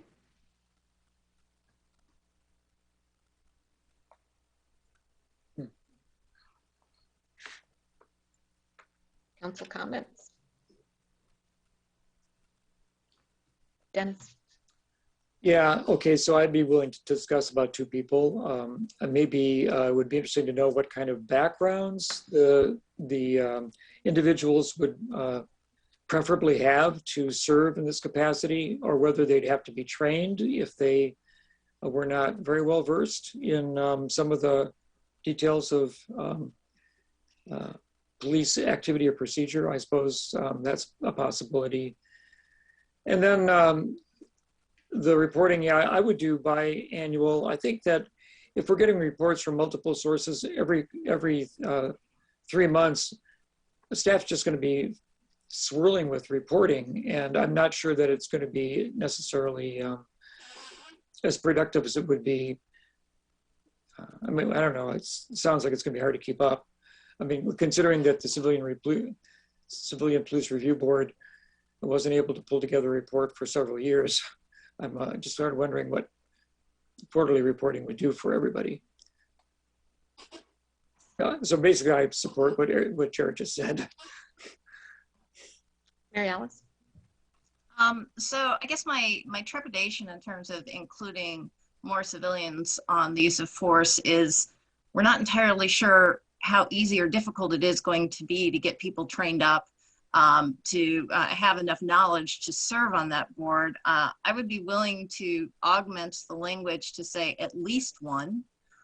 So as we learn through this process, we can figure out, is it realistic for us to be able to find people who are willing to participate? I know that in Champaign, I believe the mayor has said that they rotate people. So even if we're rotating people, then now we're doubling that. So I guess that would be my hesitation with increasing the number of civilians. I'm not opposed to it. I'm just not sure how easy or difficult it's going to be for us to be able to even get this whole process set up for one person. So if we're going to change that, then I would say we should say at least one rather than only one. And then the second piece has to do with the annual report. I know that in the resolution I had put, you know, certain things that I would like to see in the annual report, but my hope is that the annual report will be quite robust and not just cover the use of force, but would also talk about other items that are going on the police force. So I guess in terms of a biannual thing, I guess we could have a mini report, so to speak.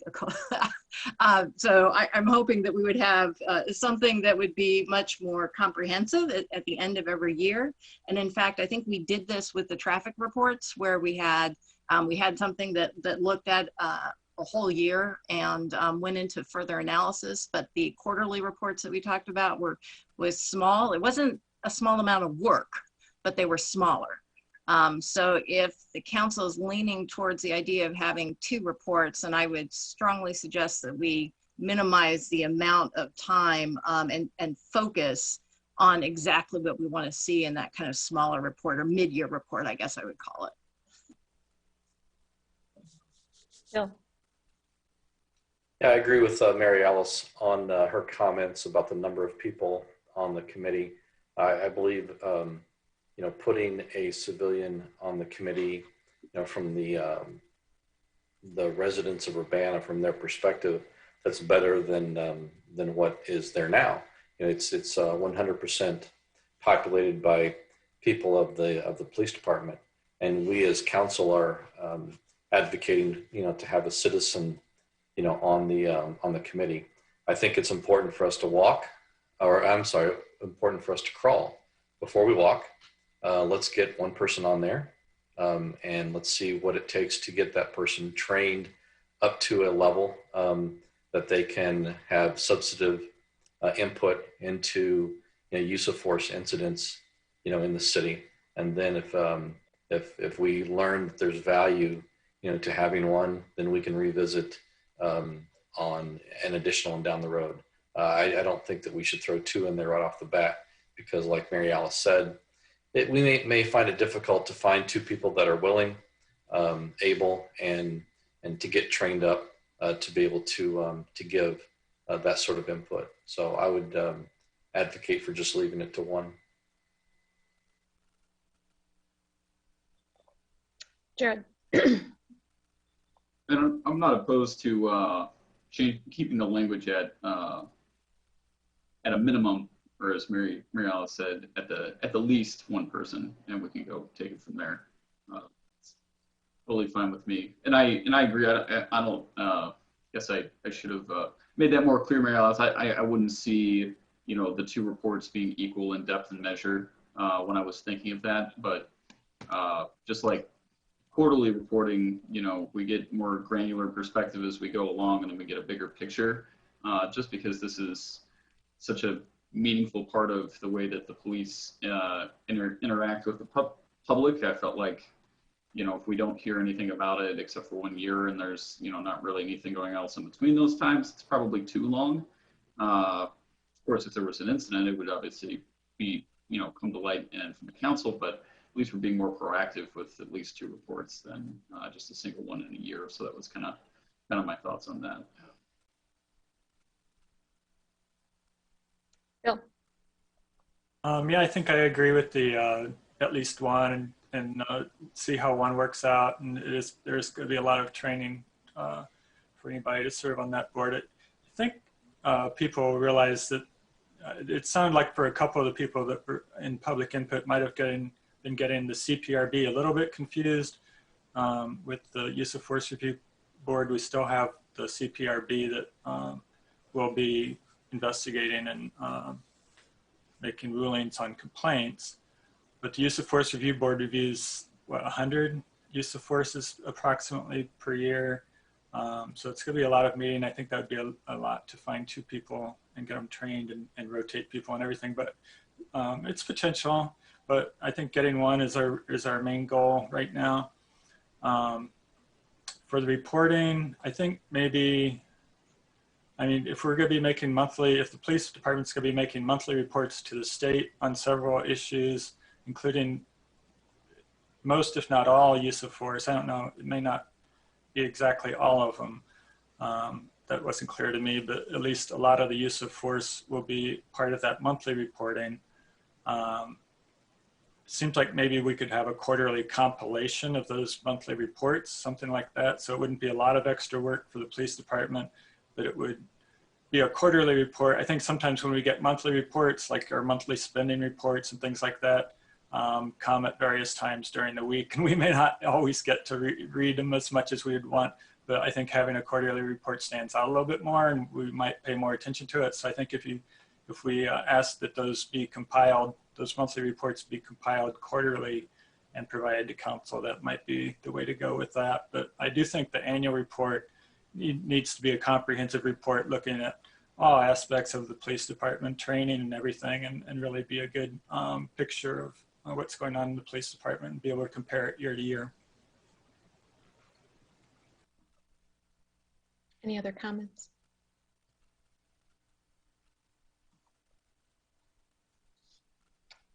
I don't see anybody else raising their hand.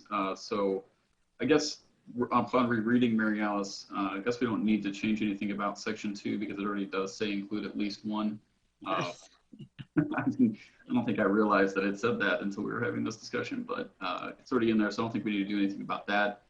I'll go ahead and make a motion to amend section 3 to go along with what Bill Brown just suggested, and let's have a vote on how people feel about it. So that would be section 3 shall submit quarterly reports and an annual report. So the additions of the word after submit, quarterly reports, and an annual report, which will include the use of force by its officers.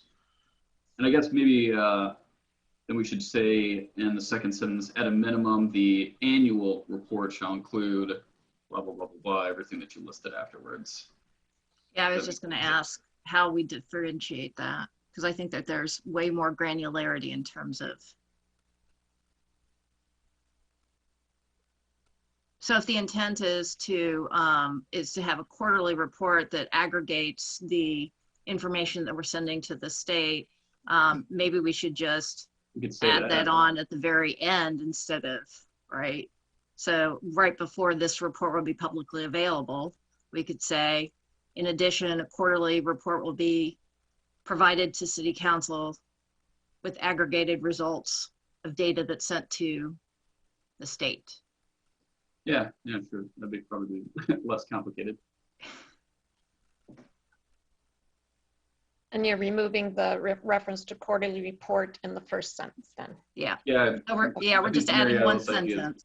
Yeah, Mary Alice's idea is more succinct. So you're not changing the first sentence and you're adding that last sentence? Correct. It's the sentence right before this report will be publicly available. Gotcha. And then you're adding on the second sentence, at a minimum, the annual report shall include. Yeah, just to differentiate there, I think that would still be good. Okay. Was there a motion? Someone move? Jared that was my motion as we talked it out, but well, I'll second that motion since I helped you talk it out. Motion by Jared, seconded by Mary Alice. Any discussion? Will the clerk please call the roll on that motion? Ms. Wu? Yes. Mr. Sachs? Yes. Ms. Hersey? Yes. Mr. Brown? Yes. Mr. Roberts? Yes. Mr. Colebrook? Yes. Mr. Miller? Yes. So that motion passes for that amendment. So now we're ready to vote on the main resolution. Yeah. Okay, will the clerk please call the roll? Ms. Wu? Yeah. Mr. Sachs? Yes. Ms. Hersey? Yes. Mr. Brown? Yes. Mr. Roberts? Yes. Mr. Colebrook? Yes. Mr. Miller? Yes. That motion passes. Congratulations. Then one more item on the agenda. Ordinance number 2120-01-003, an ordinance amending City Code Chapter 12 concerning exceptions to the Human Rights Ordinance.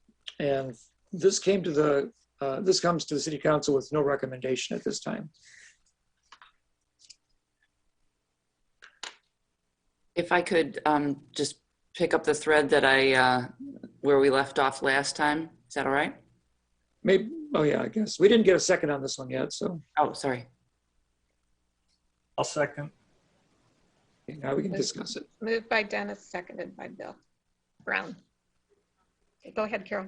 Okay, so following the discussion on Wednesday night, I sent you an alternative version of section 12-105E, which read the provisions of Division 3 and sections 12-101 through 12-103 of Division 4 of this article shall not apply to the city of Urbana.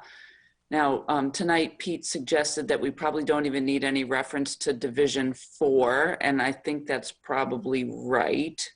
If you were so inclined, section 12-105E could just read, the provisions of Division 3 of this article shall not apply to the city of Urbana. Pete also suggested that just to remove any lack of clarity, that the city of Urbana be added to the definition of person, and I think that would be fine also. And then after hearing some of the comments from the public about confidentiality, and it wasn't my intent that we wouldn't respect the confidentiality provisions. So what I would suggest to manage through that is in section 12-1, which is the section that expresses the city's commitment to conform to the requirements of Division 2, that a sentence could be added there that said that the city shall respect the confidentiality provisions of section 12-83E, so that it's clear that we're not trying to exempt ourselves from the confidentiality provisions. What was that number again? That was 12-83E. Discussion. Bill. Yeah, I agree with those. I would also suggest we delete the fifth whereas. Whereases don't really mean much when it comes to implementation of ordinance. That one says, whereas the city council desires to clarify that the city, its employees and agents are not subject to human rights ordinance. I think that was left over from one of the earlier interpretations. So I'd say delete that one. And then I think, didn't Pete say something about 1263? Did you look at that? I didn't get a chance to look at that. He did say something about that, but I didn't, I'm going to confess I didn't understand it. That's about public accommodation. So I don't know if Pete's still here, but if you wanted to ask him a question, he could maybe explain what he would recommend there. I believe I've been promoted. So the public accommodations bit, and this is simply because it came up in an earlier appeal hearing. There was some question about whether the city's provision of any services fall under, other than employment, fall under the ordinance. So if random city employee said, I don't feel like giving you this permit because you're Black, because you're whatever, that would be discrimination, but that's not due to the city's position as an employer, that's due to the city's position as providing a service. And so clarification that public accommodations include the city would be useful. Right now, the public accommodations clause does not include the definition of person, which is where the city would be added. It says individual. And so what I was suggesting was that you change individual in the definition of public accommodation to person. And then, and you'll pardon me, I have to switch applications here for a moment so I can find it. In section 12-63, 1A, it refers to place of public accommodation. And in the commission's recommendations, we suggested removing the words place of in all three places that it appears, because it's a public accommodation that might deny you some service. It's not particularly a place. Place is one of the choices. There can be a place of public accommodation, but it could also be a business or in this case, government entity like the city of Urbana. So the suggestion was simply to remove place of three places in 1263 1A.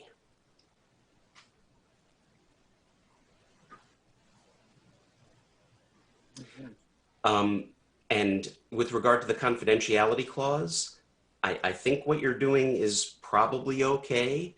And I, with always the concern of making changes on the fly, on the floor, the section that currently refers to confidentiality says that everything except that which appears in public hearings and conciliation agreements should be confidential.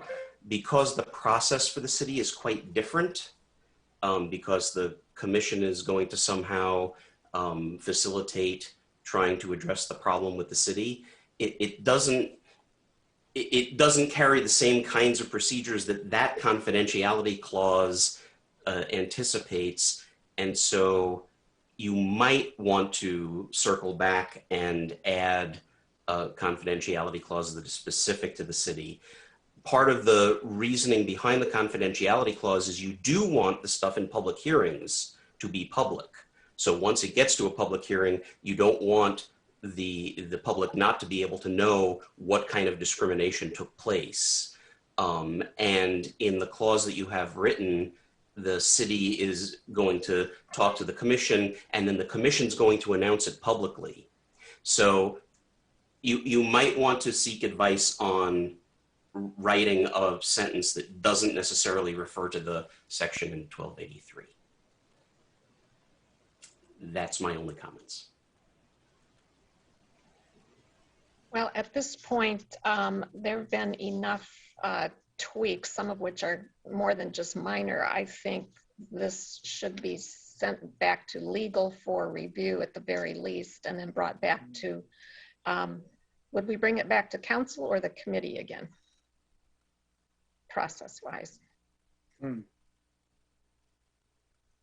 You can bring it back to committee if you want to discuss anything else. Should you want to add anything or take anything away after you have it in another draft form? Okay. Or if you think that it'll be okay the way you're getting ready to do it, then it can go right back to council. I suspect we should send it to committee, which would be next week. That and would then be safe. for review.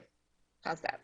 Mhm. So if there's no objection to that, I'll entertain a motion to send this back to committee for these final tweaks. A second. Okay. Are you gonna make the motion, Charisse? I'll second it. Oh, okay. Well, I make the motion that we send the resolution or ordinance amending the Urbana City Code, Chapter 12, back to committee after making certain amendments through the chapter. And Mary Alice seconded. Okay. Do we need to withdraw our motion, Dennis's? Did Dennis have a motion? I guess well, we never voted yes on it, so it's kind of a moot point. I think it's a dead motion. I don't know if we have to withdraw it. I guess that would be a Phyllis question, perhaps. I guess I could say I withdraw it. Yeah, you can pull it. I'll pull it. I'll say I withdraw it. Okay. Withdrawn by Dennis. All right. Mayor? Yeah. Oh, Jared. Can we add to our list of things that we're clarifying when this comes back about the original issue and the original complaint that started this whole ball down the mountain with the criminal background checks, and whether or not they should not be included in part of a job listing, or they should be based on what's going on with the HRO. I would really like to get clarification on that too. So to that point, and Pete might have something to say about this, and we had talked about this last Wednesday, Jared, when you weren't there. So Pete was cautioning us against talking specifically about a case that is actually still pending. And so Pete, do you want to be more, speak for yourself? Yeah. The caution was actually about the confidentiality clause. Any complaints that are currently pending, none of us, and us means who have seen the complaints, can comment on those. Now, there was a complaint that was initially found to have no jurisdiction, no probable cause, that was brought to appeal on November 10th. And that was about the prior conviction record issue. And I think you are welcome to talk about that, because that took place in a public hearing and therefore is accepted by the confidentiality clause. And that's fine. I mean, I'm not trying to get a ruling out of that or discuss the case specifically. I think we can still, in principle, discuss what led us to where we are now along that process and decide, you know, it doesn't have to be that issue. It could be any, substitute that for whatever you want to. Right.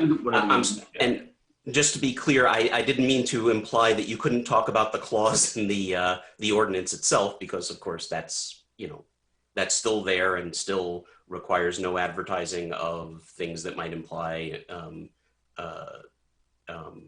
discrimination. So. Right. And that's all my concern is. I'm not concerned about a particular complaint, but we should figure out where it stands on that anyway. Okay, that's all.